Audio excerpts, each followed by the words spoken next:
As a companion piece to Coldblooded, these are just some additional episodes to give you a greater insight into the crimes and lives of Private Karl Hulten, alias Ricky Allen, and Elizabeth Baker, alias Georgina Grayson. The regular episodes of Murder Mile return at the end of January, with possibly a little surprise in between. Until then, thank you, Merry Christmas, and Happy New Year. Howdy doody, folks. Hope you're all well. As mentioned, this is just some additional episodes to go with Coldblooded. If you haven't listened to the 3-part series on Coldblooded, probably best to do that first. Otherwise, this won't make any sense at all. Anyway, what I'm going to do with this episode, there were some private letters that Elizabeth Baker, i.e. Elizabeth Jones, alias Georgina Grayson, known as Georgie, it all gets very confusing. When she was in Holloway prison, she wrote a series of letters, and I was going to put them into the series, but they're so interesting and there's so much in it, and it tells you a lot about who she is and what she's about. I really thought I couldn't do it justice by just putting in a fragment. I thought it's really worth giving you them in whole, entirely. I could have done a whole episode on them, but there just wasn't enough to do that. So this is what I'm going to do. I'm going to read you those letters, those original letters in full. So there's 3 letters in total. One was sent to Detective Inspector Tansel, who was in charge of the investigation.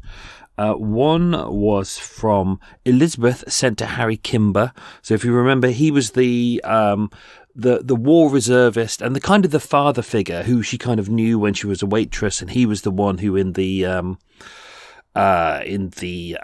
dry clean, it was not really a dry clean, it's kind of like a laundrette. He was the one who said to her, look, you need to be honest, need to go to the police and tell them the truth.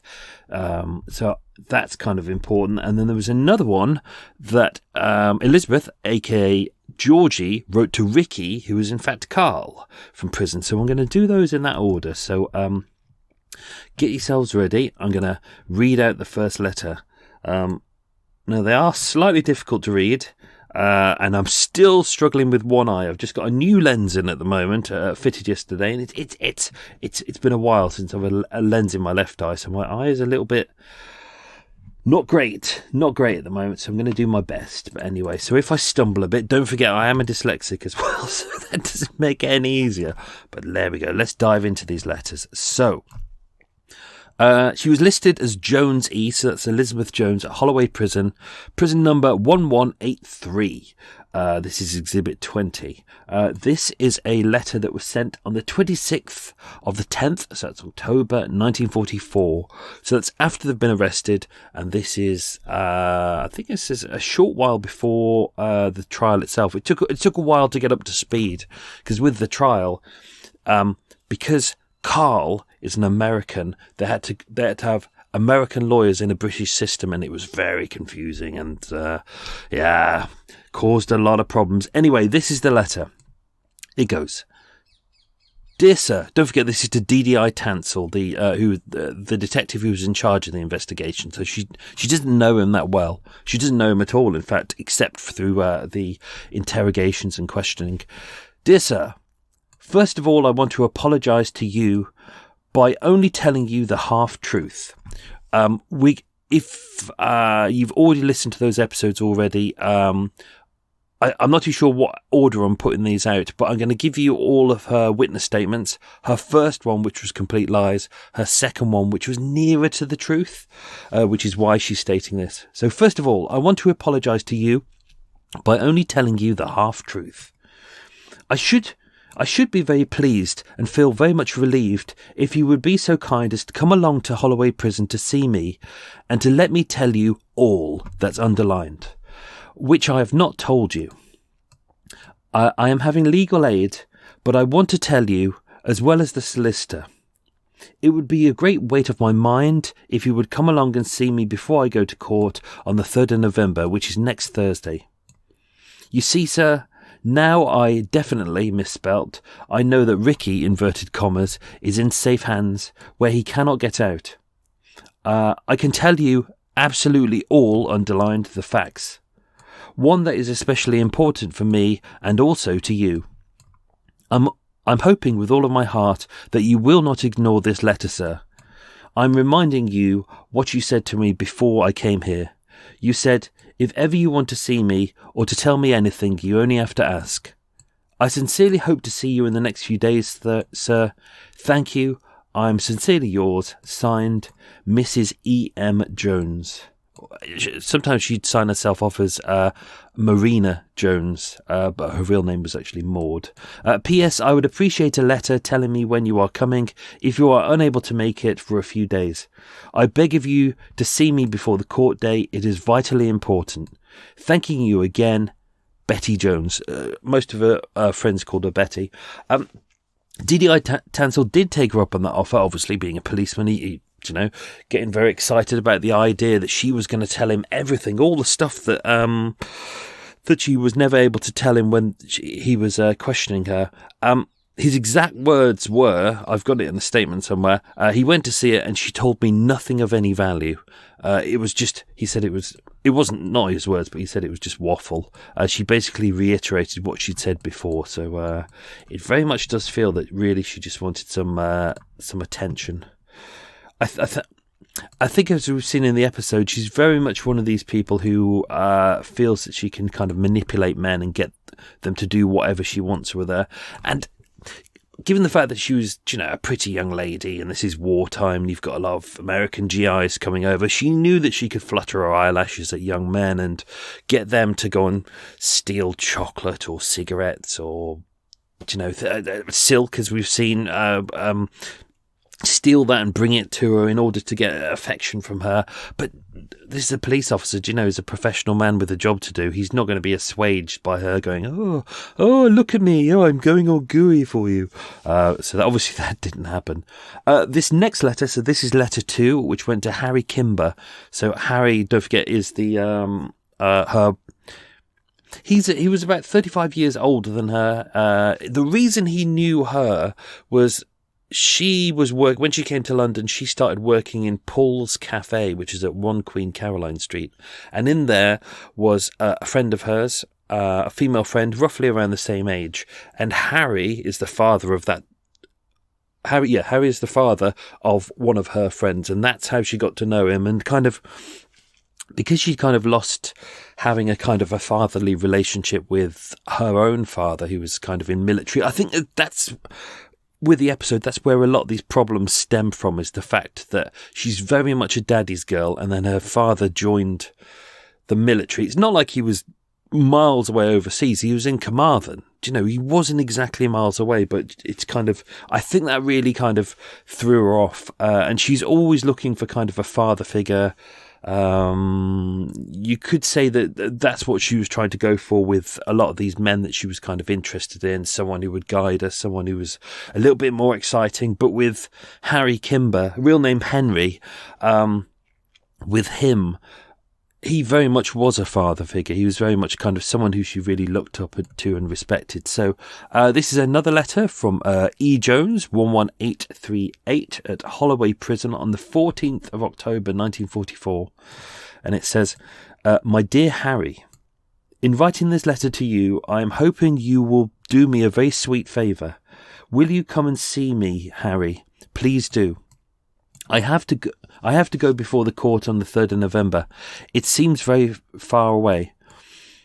I am allowed visitors every day, with the exception of Sunday for half an hour. Since Saturday, October the 6th, I've lived in hell. So that was the day of the murder of George Heath. His face seems to look out at me from every corner of the room. It's all so unreal.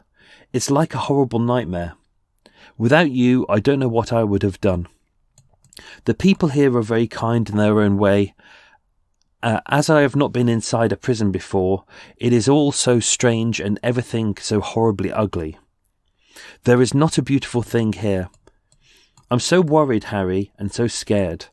I'm not so scared now as I was when with Ricky, inverted commas. She always puts Ricky in inverted commas because it's not his real name. I had a letter last night from the War Office to say my husband is reported missing, believed to be a prisoner of war. That does worry me a little, but not as much as this does. That's kind of interesting. Her husband, Stanley Jones, which is why she's known as Elizabeth Jones, he was the one that she cheated on after one day of marriage. And even back then, she would say to people, "Oh, he's a prisoner of war. He's missing in Arnhem." So we don't know whether that's actually true. Letter continues. 2 years ago, when you first met me, I was a little innocent babe who knew nothing, but was very content. I didn't even look my age, did I? For the past year, I felt like an old woman of 30 years of age. I'm sorry to anyone out there who's 30 years of age. That is not old. The trouble I'd had, no one would believe me if I told them. I shall never be the same happy, laughing girl after this. Harry, would you ask Mrs. Evans, that's her landlady, or was her landlady, to keep my room for me? Show her this letter if you like. Ask her to keep it until after the court. I will pay her, never fear. That's kind of interesting, isn't it? That even though she's being taken to court on suspicion of conspiracy to murder and aiding a murderer, she still thinks she's going to get through it. She's like, yeah, keep the room for me. Yeah, I'll be out in like a week or something. Ask her to keep it until after we go to court. I will pay her, never fear. Well, Harry, hoping to see you soon. Please come, dear. Lots of love. Right soon. Betty, 3 kisses. P.S. Please do not show this letter to anyone, only Mrs. Evans, who's her landlady. We don't know whether Harry went there. He probably did. I mean, it was that's 2.5 weeks before the trial. So it's likely that he did. He seemed like a decent enough fellow. So there we go. And there's one more letter here, and this is the one that she wrote to Ricky, which is interesting. So this is obviously his prisoner to prisoner. I think he was in Pentonville. He was either in Pentonville or Brixton at that point. I can't remember which. It's not really important, is it? So again, prisoner number 11838, name Jones E, Holloway Prison, Friday the 9th of December 1944. So that is literally just under 4 weeks before they went to... No, that's after the trial. Or the trial has already happened or started. My dear Ricky... I've arrived back to Holloway about 7 p.m. on Monday night. My people were in court and I was talking to them after court was over. They are so very worried. It's hard to read this one. Mum was breaking her heart over me. If I get sent to prison, convicted, it will kill her. So you have to see, Ricky, why you must tell the truth. If I lost my mother, I would be so mad. You must tell the truth, Ricky. Don't you think I've suffered enough, being in Holloway on remand only? You promised me in court you would tell the whole truth. Do not go back on your word, Ricky. What the police have against me is going through the man's pockets. Had you not ordered me to do so, I would never have done it. But as my own life was in danger, I did so. I could not believe you had done it, Ricky. You know the condition I was in. For hours afterwards I was dazed, and still you threatened me, even when you knew I was too scared to go to the police. And there is another thing. You must tell the police, as you promised, the truth about the body. I did not help you to carry him to the ditch. In her statement, she'd actually say that she did. You know that, Ricky. For God's sake, tell the truth. You and God are the only ones who know of my innocence. Half of this case is fresh. Sorry, there's a bit missing there.